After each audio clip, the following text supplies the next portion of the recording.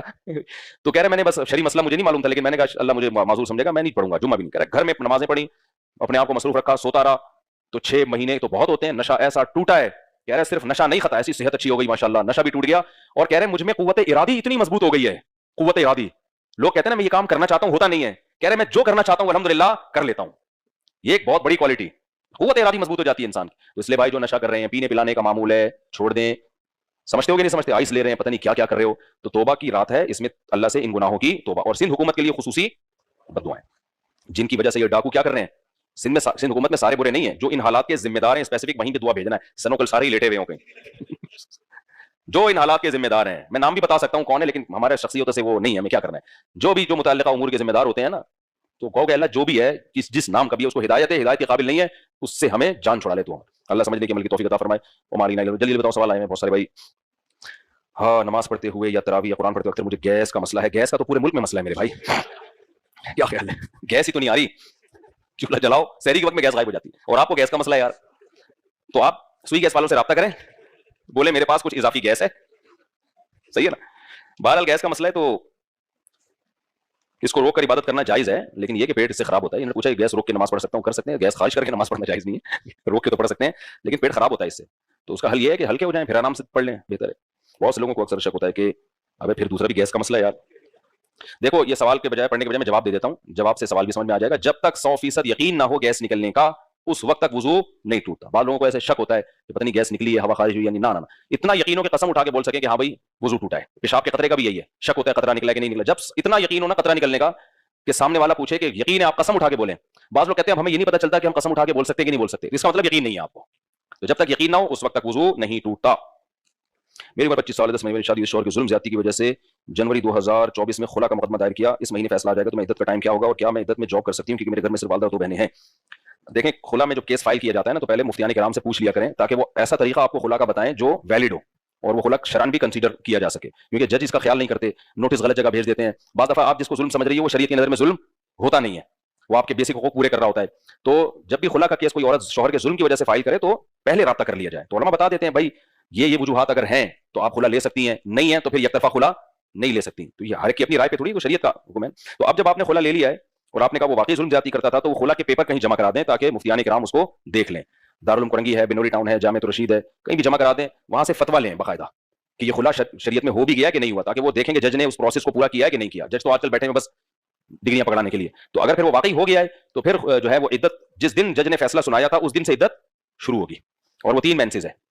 بعض علماء کے نزدیک 1 مینسز ہے, دونوں طرح حدیثوں میں ہمیں ملتا ہے. تو جب ظاہر ہے دونوں طرح کے دلائل ہوں تو پھر فقہاء کا اختلاف ہوتا ہے. تو امام شافعی کے نزدیک 1 حیض اور امام ابو حنیفہ کے نزدیک 3 حیض ہے.